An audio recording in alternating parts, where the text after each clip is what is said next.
All right. So just a reminder, stay muted if you can. If you want to unmute to ask a question, that's fine. We're a smaller group today. But you can also use that chat for questions.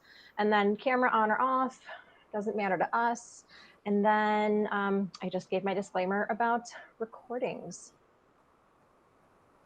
So we're discussing how to cope with grief and loss tonight. And this, I have to give a shout out. This presentation, if you've attended our others, you'll notice the formatting is entirely different. We have a network social emotional learning specialist, Veronica, who's just fabulous. And she gave 2 different grief presentations this school year. And she was nice enough to give us her presentation to adapt. And so just want to give credit to her because she did a fabulous job. And then we kind of took it and made it our own. And so I am Amanda Giordano. I'm the school counselor for Nettlehorst, for those of you who might not know me. And then my co-presenter is Anna. I'll let you introduce yourself. Hi, I'm Anna Solis, and I'm the school counselor at Meyer. All right, so we're going to jump right in, and we're just going to define grief. So it is a healthy, normal response to any kind of loss, which we'll get into a little bit later. So there's a wide range of life events that can cause us to experience grief, traumatic and every day. And so sometimes even something like a change of a routine can cause us to grieve. There's a lot of grief going on right now with the pandemic. But we experience the feelings of grief. We have those, and they affect our behavior, our feelings, our interactions with other people. They can bleed over into school life, work life, and so grief is really can be really complicated. And then thinking about the types of loss, like I said, anything that creates change can cause one to grieve. And so we look at this list: a divorce, the end of a relationship, job loss, housing instability, financial instability, even things like retirement, which we think of usually as being good. Of course, there are forced retirements, but even something like retirement, that's a huge change that can cause someone to grieve. Death is the obvious one.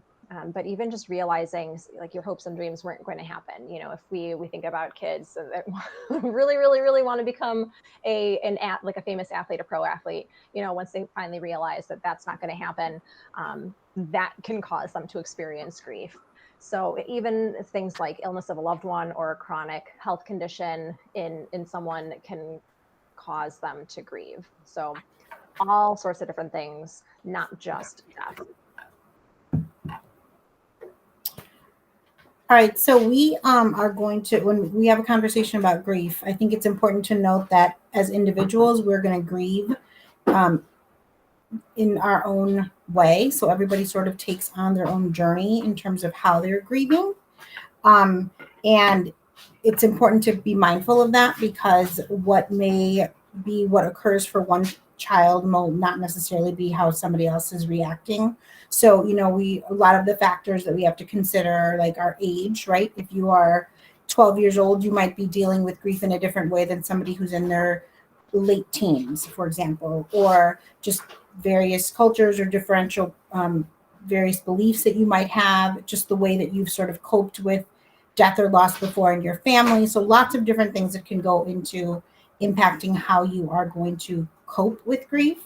And then when, for example, when you are experiencing the loss of a family member, sort of what has led up to that loss. So if it was a sudden loss, or if it was somebody that was sick, and you've known for a long time that they've been ill. So it's important to consider all of the things that will impact how you cope or deal with grief.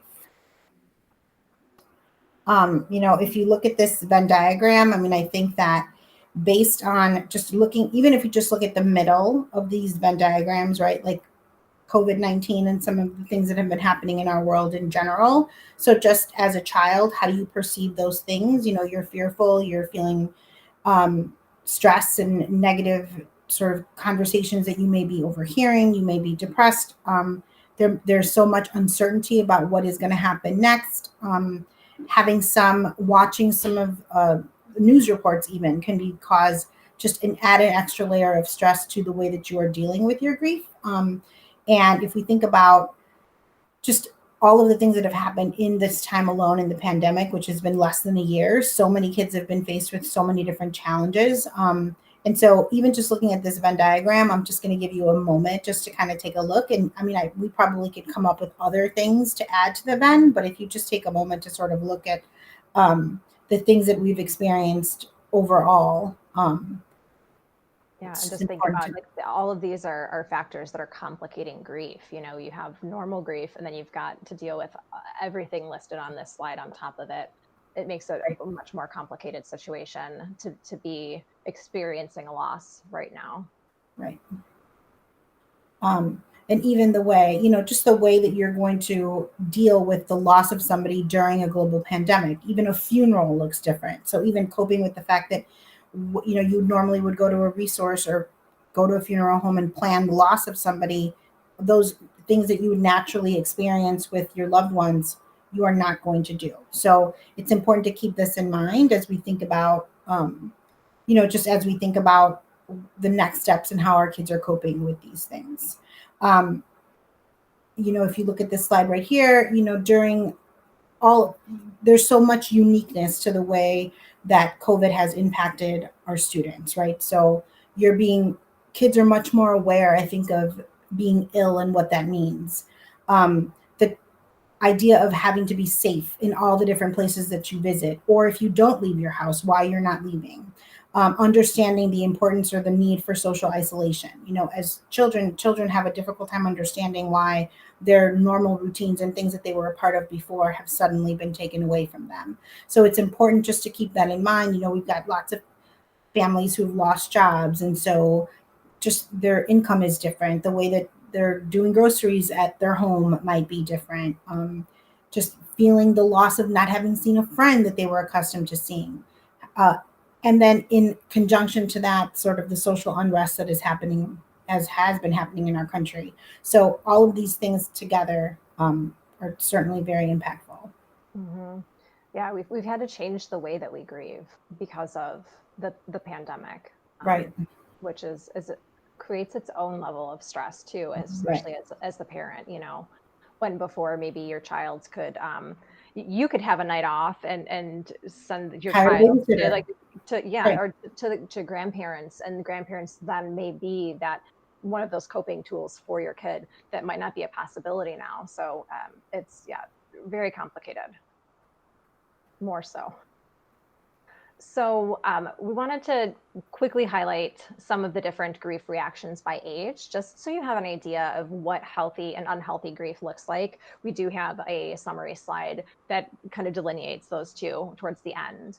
So, you'll notice that there are lots of overlaps. I won't read through everything for you. This is for ages 3 to 5. You'll see on the left what their understanding of death is, and then on the right, what typical grief reactions are. And so we'll see this for every age group that's covered.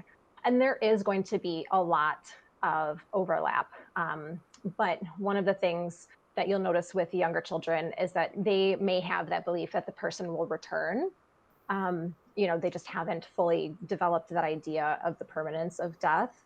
And sometimes the language that's used, sometimes in families, sometimes in media, whether it's TV shows or movies, can be misleading for children who have a really concrete understanding of the world. When we tell our kids things like, oh well, they went to sleep, or they went to heaven, like kids don't really grasp that. They don't really understand. Or, oh well, don't worry, they'll always be able to see you, they're always with you. Like this kids at this age don't understand that because they're too concrete. So that is something that you'll notice that's a little bit different.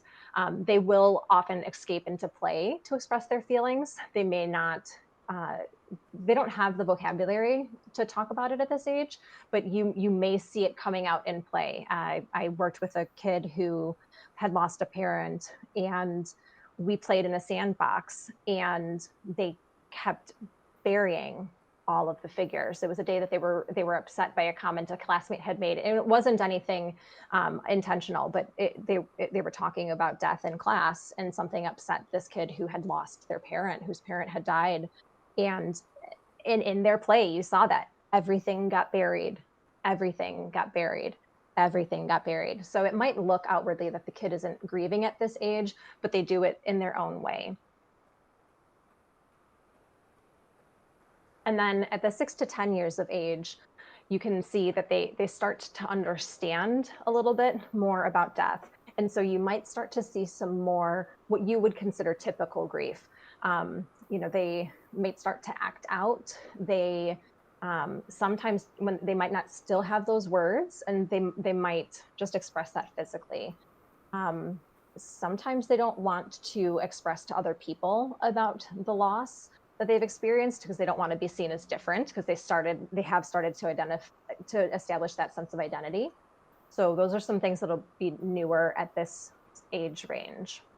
So you will start to see some more emotions. You will be able to see in most kids this age some signs of grief.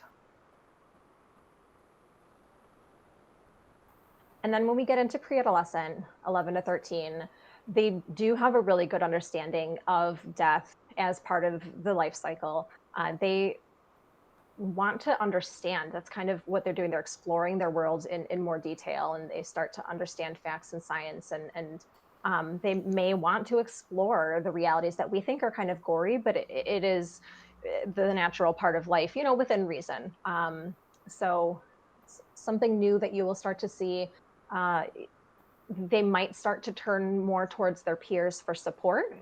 It's age appropriate. Um, doesn't mean that you shouldn't still try to connect with them, but don't be offended if, if they're more likely to open up to friends starting at this age. You still might see some acting out as they're trying to handle things. Not just because they're older doesn't mean that they have the self-awareness and self-management skills to process all of those feelings right away. So they may still act out a bit. And then once we get into the teenage years, you know that they really have that firm understanding. Sometimes it turns into more of a questioning of like why they, excuse me, they still do feel vulnerable. The idea of death is still something that might scare them. They might worry about their future and if they might die or have some kind of serious loss. But otherwise, they everything's pretty much continued over from previous age group. They might start to, at this age, feel a little bit more guilty and take on some blame from death. And so that's something to be aware of and just keep an eye out for. So those are all of our stages. So people may ask, like, how long is grief going to last? And it's important, this picture, this visual here, sort of this reminder that grief is not a linear process. There are 5 stages of grief, and you can bounce around from those different stages. You can regress back to a stage if necessary. For some people, grief can last a lifetime, and they're always constantly working towards overcoming it. But it is a work in progress. So kids can go through just anger and being in denial and being bargaining, questioning, like, what if only I would have done this. That stage, or being depressed and being just anxious, and then finally getting to the acceptance stage. So it is, grief is something that doesn't work, unfortunately. Doesn't, like, you're not going to be able to identify and say, oh, well, we're into 6 months of it, we've only got 2 more to go. It's this idea that it's not linear, and as much as we would like it to be that simple, to be able to intervene at different moments, we just have to understand that it doesn't work that way. And so we have to adjust ourselves to be able to support whatever process they may be going through. And it's important to remember, that for, again, triggers can, lots of things can put you at different stages at different times. Somebody can hear, if you I know for a student that I've worked with before, like when their dad passed away, there was always this certain time when it was their dad's birthday, that it was like mom would send us all an email to let us know that this was a trigger, like remembering and that this was a special day that they celebrated was something that we all should be made aware of. And it was just being mindful because they too that experience, like if a song that their dad really liked came on the radio, or sometimes they would go home and listen to specific songs that their dad really that always listened to. So it was different triggers, different opportunities, and they are going to the triggers are different for everybody. It just depends on what is it in the moment that brings you back to that loss that you've experienced. So, if we think about, I mean, it could be anything, right? Like a divorce. Like if you're a student is going through this process and trying to accept that, grieving the loss of that connection that existed between both of their parents, it could be looking at a photograph or having somebody else in class mention that something that they did together with a friend. So it is really important that we stay mindful and engage in conversation to sort of be able to be aware, of what are some triggers, what can some triggers be prepared, be mindful, engage in conversation. Those are all important elements of helping with the grieving. And being mindful of like the major things that may be coming up: anniversaries, birthdays, holidays. There's some families that choose to celebrate a holiday at a different time because in the moment December just doesn't work because they are feeling so much more sad at that time. So it is important to be mindful of that. Um, so there are, uh, two ways to sort of be dealing with grief, right? There's a healthy way to sort of go through the process, and there's an in between where you can have an overlap. And then when it becomes a little bit more complex and you see that students are your child is more in the complex grief section with and it's for a prolonged period of time, it's important to seek, some outside help, possibly, because grieving is something that's very natural. Like we do have to be mindful of the duration, of the grieving. What are some of the reactions that are occurring among with children, and then be able to move forward with maybe a more structured form of support. So you don't want to. I mean, I think that some of the research will say like 6 months. You give it 6 months, and if you feel like the behavior is more consistent on the complex side of the Venn, where kids are self harming or doing those things, then you seek, support, and maybe you don't have to wait the 6 months. Like if your child is causing hurting themselves, you obviously don't wait 6 months for this to continue.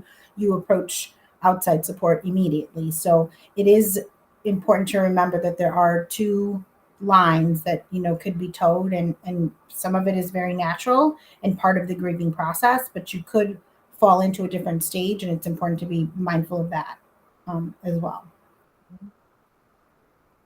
Okay, so I know this is super heavy, and we're all experiencing trauma, and we're all grieving right now because of everything that's going on. So we'll just do a really, really quick, just movement activity.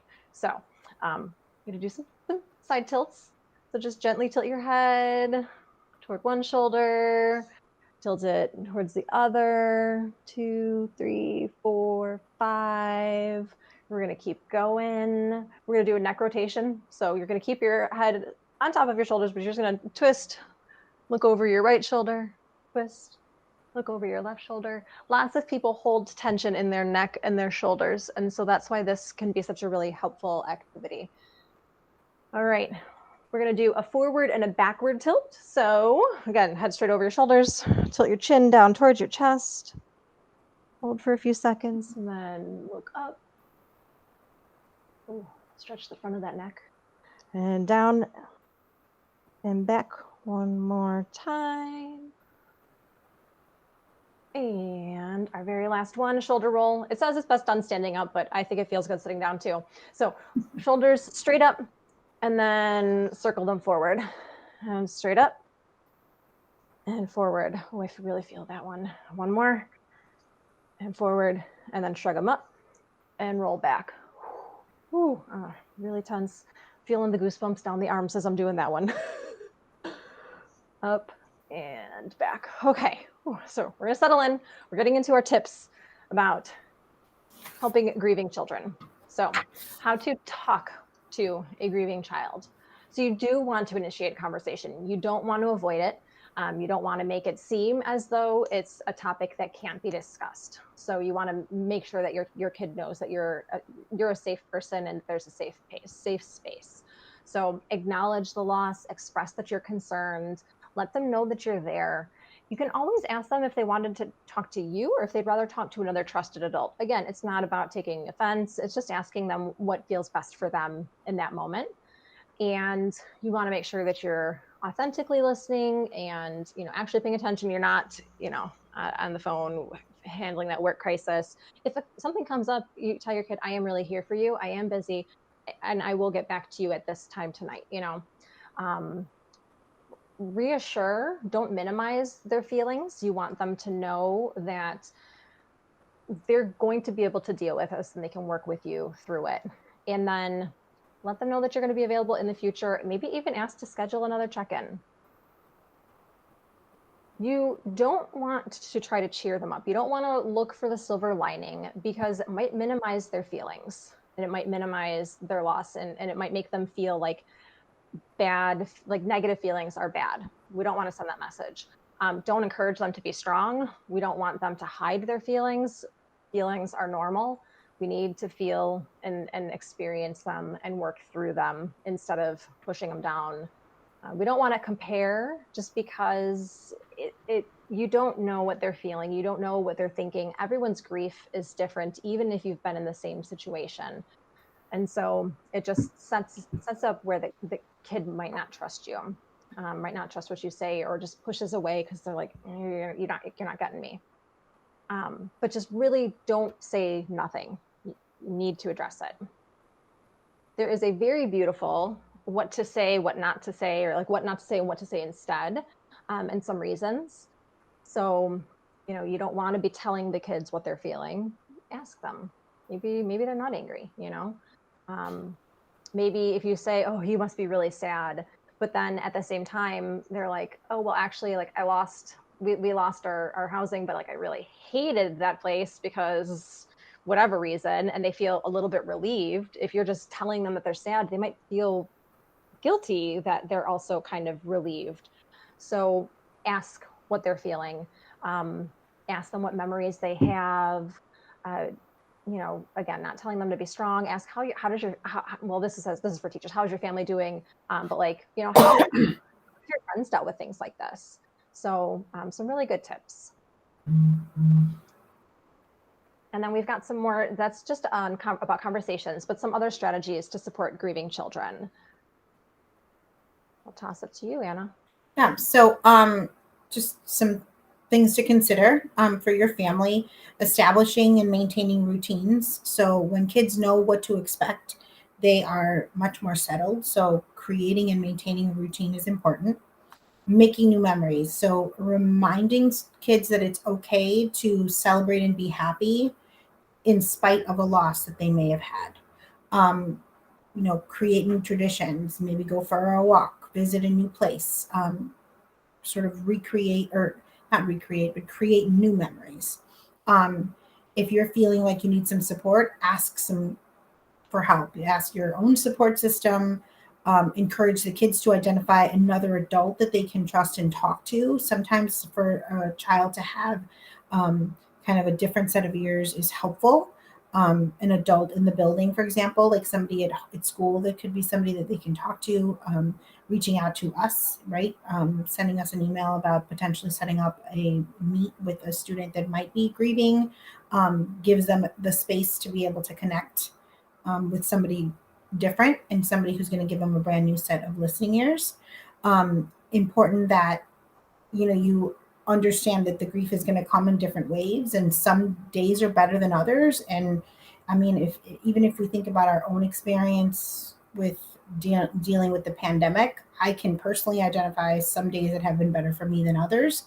Some different months that have been different, that have just reacted differently at different months and different times throughout this pandemic. So from a personal standpoint, I know that that's felt differently. Next slide. Um, you know, Again, being able to identify the emotion that they're feeling. We have a link here for the presentation that we did last month that has various different vocabulary opportunities for kids to name different feelings. Reach out to us for specific ideas or support. Um, Definitely, let your child's teacher know that something is going on, that they are grieving, that something is going on that you've noticed, because just that mindfulness is important for a teacher. A teacher is able to sort of pick up on things that maybe you wouldn't have picked up on, or seen some ways to support within the classroom setting that maybe the parent is not noticing. So maintaining that conversation, creating a calm corner in the home. I know that in our schools we have worked on creating calm corners in their classrooms, so they know that there's a space that they can go to. So sort of recreating that at home is a good idea. We've linked in sort of the couple things that we both use in our practice. And then some coping strategies in the deck that we presented last month. There's also some strategies of mindfulness and some ways to sort of ground yourself, some grounding activities, some mindfulness activities to be able to offer to a child when they are feeling a little dysregulated. Just it's important to give them some options, but can't forget to allow them to share their emotion. Feeling their emotion is something very natural. Um, and then, you know, giving your child also the opportunity to express their grief in some way, because you want to be able to foster the idea that you can maintain a relationship with a person that you may have lost, or to deal with the grief that you're experiencing. So whatever loss that you may be feeling, um, creating some kind of a format to allow the kids to let it out and express themselves. So poetry, drawing, you know, using metaphors to sort of define how they are feeling and what the grief feels like. Um, Doing some performing arts, doing some poetry, different things, different outlets that kids can use to sort of be able to express and communicate the grief that they are feeling. This image right here has lots of feelings that are connected to grieving. One thing that could be done, that would be beneficial, would possibly be like have the kids identify sort of like the different feelings and then create their own, right? As a family, come together and sort of show your own tangled ball of grief, and how we may be feeling some similar emotions, but there's also some different ones. Um, then these are links to five different picture books. I always think the picture books are such a great resource because they really give you a platform to have conversation that you might not necessarily be addressing on an individual level, but you can relate to from a character standpoint, and that always opens up the lines of communication, so a child is able to make a connection to a character, or to speak about a character without necessarily describing their own feeling, but channel their whatever they're feeling through that character. So it's these are some links that you can use. I know one book that I've personally used multiple times is The Invisible String. That has just been really helpful when I've had students that have lost someone close to them. But these are just some great resources because you can link on this and hear the story on YouTube, but then it also opens up some forms of communication. And some great ideas for activities too. Yes. Mm-hmm. All right. So, very last section is just self-care strategies, because just like with the oxygen mask on the airplane, you have to make sure that you're taking care of yourself before you can take care of your child. So we've got a list of different self-care tips and ideas. Some of them overlap with what we said earlier about routines, but and soothing activities, connecting, watching things that you enjoy, maybe reading cartoons, watching TV, taking social media and the news because it's always so negative. Practice some self-compassion, and then maintain a sense of hope and positive thinking. We don't want to get stuck in that negative cycle of thought. So there are a bunch of resources here for self-care. The whole mental health toolkit is linked there, but then the separate pieces are also linked if you wanted to jump to just one of them. They're all really, really nice. I shared them with our middle schoolers last year during Mental Health Awareness Month. And then there is a link to the Mental Health America screeners section. They have a whole bunch of screeners online, not necessarily meant to diagnose, but to help you kind of maybe start conversations with a physician if you needed to talk to them. They do have some screeners that are specifically for youth if you have concerns about your child. And then we have just some more general resources for grief and loss. Some really good websites that have suggestions for all ages. The Sesame Street website is amazing for younger kids. That is And that's it.